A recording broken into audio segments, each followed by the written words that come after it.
Привет, друзья, всем-всем! С вами, как всегда, ваш покорный слуга. Ну, кто я? Вот здесь внизу, тут, прочитайте. Свой привет я передаю и школьникам, и студентам, и рабочим, и колхозницам. Ой, боже мой, что я говорю? Я имею в виду представителям среднего бизнеса и всем ютуберам, и огромной армии пенсионеров. Ну, вы все на меня еще не подписались, но я думаю, обязательно подпишитесь. И, разумеется, я передаю привет всем друзьям, артистам и музыкантам. Чтобы понять, о чем пойдет речь в этом ролике, давайте для начала посмотрим очень маленький трейлер. Пожалуйста.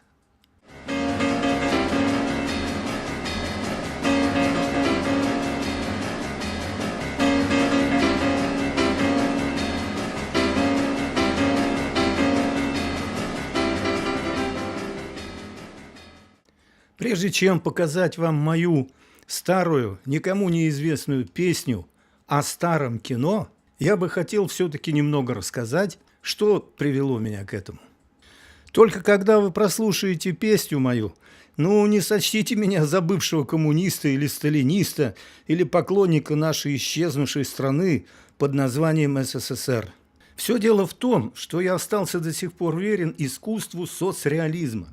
И смею вам заметить, это искусство величайшее. И очень заметную роль в этом сыграл наш отечественный кинематограф.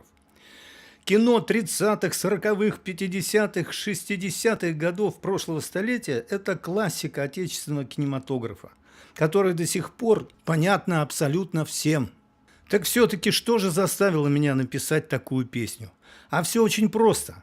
Чувство сострадания к невостребованным актерам.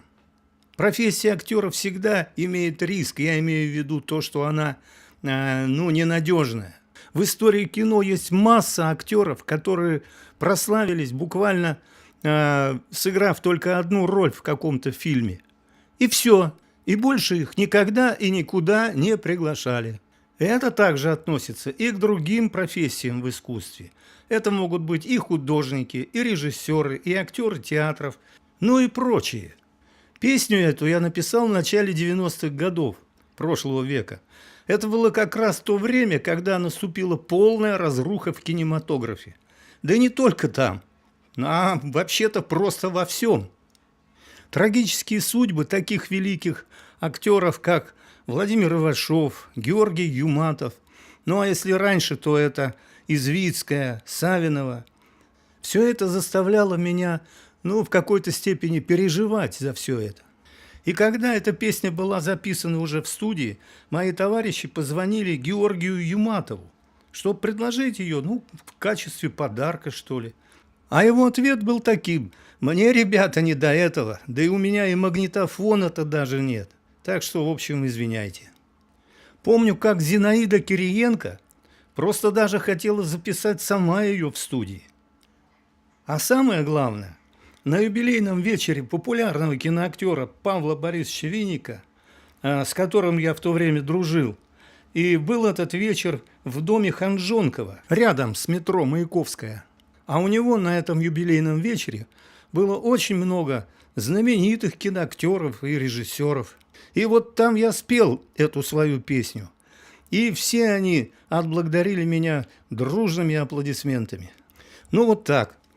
Я хотел бы заранее с вами попрощаться и напоминаю, не забывайте подписываться, друзья, подписывайтесь и обязательно ставьте лайки. Ну а теперь смотрим и слушаем мою песню. Пока-пока.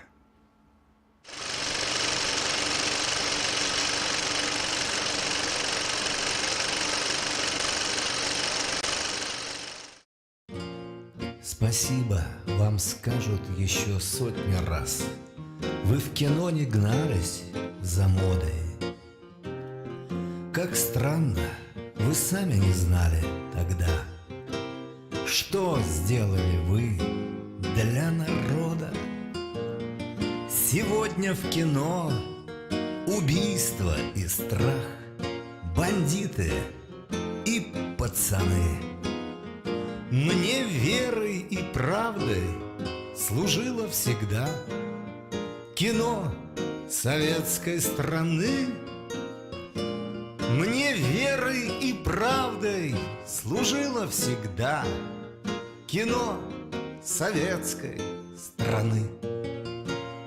За это кино я готов все отдать. Другого такого не будет. Пусть в памяти светится красной строкой.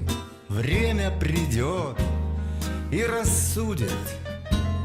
Достались нелегкие вам времена, но искусству вы были верны. И вспомнят потомки не раз и не два актеров советской страны. И вспомнят потомки не раз и не два актеров советской страны. Оленников, Жаров, Крючков и Бернес, Орлова и Столяров. Кто помнит кино, тот вспомнит жизнь, историю наших отцов. Но знаем мы точно, время придет, и о каждом споют, как и мы. Так поднимем бокалы и выпьем, друзья, за кино советской страны. Так поднимем бокалы и выпьем до дна за кино советской страны.